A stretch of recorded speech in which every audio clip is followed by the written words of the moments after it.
Well, it's our first Monday line in some time, and welcome back. The title of this particular episode is the Affordable Care Act 1.0 versus the Apple iOS system 7.0. In other words, everybody just chill. Yesterday I installed iOS 7.0.4 on my iPad. Now, iOS 7 was released on the 18th of September around the globe. The latest batch of patch fixes solved an issue I was having, and each version gets incrementally better. Millions, though, downloaded iOS 7 on day 1 2 months ago and screamed in agony as apps failed, contacts were deleted, iPads locked up, and few could see the benefit to this new big deal system. Remember the uproar? And this operating system is the guts of the iPhone, the iPad, and iPod, so it was arguably from the #1 technology company in the world. Now, my tech geek sister did not install iOS until version 7.0.3 came out 2 weeks ago, 6 weeks after the launch.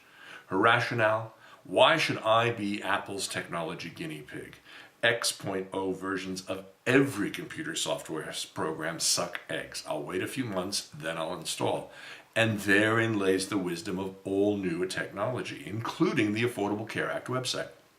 Wait until the bugs are worked out and you have more than a .0 upgrade, because those are always rushed to market because it's impossible to foresee every glitch or problem. Only by live use do we find and fix the bugs. Much ado was made about the only 6 signups on the first day of the Obamacare website. It was no different than any other tech release. Now, my tech sister works for a large company that deals with banks. 2 times per year, there's a team of people that are sent to San Francisco to sit in a room and watch for problems and fix them when their huge new software releases come out. They're on call 24 hours and monitor the systems for banking customers who need to see these systems and make sure they work. It's part of the deal. So why do the corporate media and Republicans think the ACA website 1.0 was not exempt in any way from these same bugs and glitches? Because it makes great headlines to say 6 people signed up on day 1. It keeps that 24/7 cable news machine fed and lets everyone pile on. Well, in American football, that piling on would earn you a 15-yard penalty. But have we also somehow slipped into a parallel universe?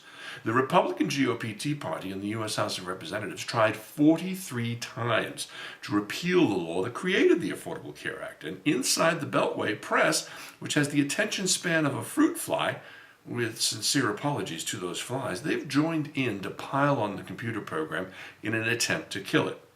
Now, stay with me. They're saying they care about the people who were losing their substandard health care policies that covered everything except them getting sick. Does anyone else see the hypocrisy in the GOP Tea Party now claiming to care about the poor who were inconvenienced, these poor health care insurance recipients, when for 4 years they were willing to let 44 to 50 million people go without any coverage whatsoever? Now, the website Rollout has been rubbish. And what big rollout has ever worked perfectly? I remember moving offices inside of a law firm, and you would have thought several partners were ready to hang, draw, and quarter, or at the very least sue their own firm's administrators because everything did not function perfectly on 9 o'clock in the morning on Monday, that day 1. Now, I watched a grown partner of age 45 stand in an administrator's office and threaten not to leave until his problem was fixed, and in that moment.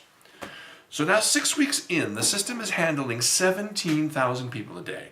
106,000 signed up in the first month, and more than 1 million are in the queue with accounts set up, but are being very careful shoppers.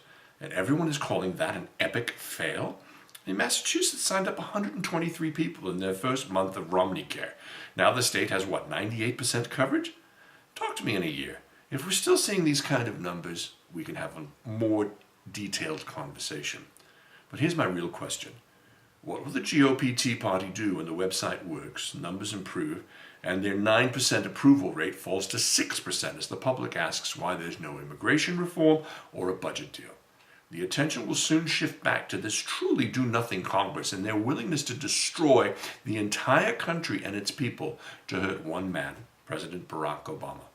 2 federal judges nominated by the president were filibustered this past week, and there's a showdown coming there. If a president cannot nominate his own judges after winning a second term, then the country is truly in deep, deep trouble. Now, I visited the USA recently, and I worked in the White House for a day. Inside the Beltway, that media bubble is so enormous, it almost exploded last week when CBS's flagship 60 Minutes program had to retract an entire report on Benghazi because it didn't trust its witness. Now, corporate media control is beginning to unravel everywhere. Forget the 24-hour news cycle, though. There's a 3-hour cycle most days. And it was really a sad thing to see the message of the day, which was immigration reform when I was there, trumped by other news, including Angela Merkel's cell phone hacking and the website being hacked, an ACA website not working, and even the Benghazi conspiracy theory was raising its ugly head. When will we learn? The media is not covering the real news, only the fake ratings generators. The question is, why do we still fall for it and pay attention?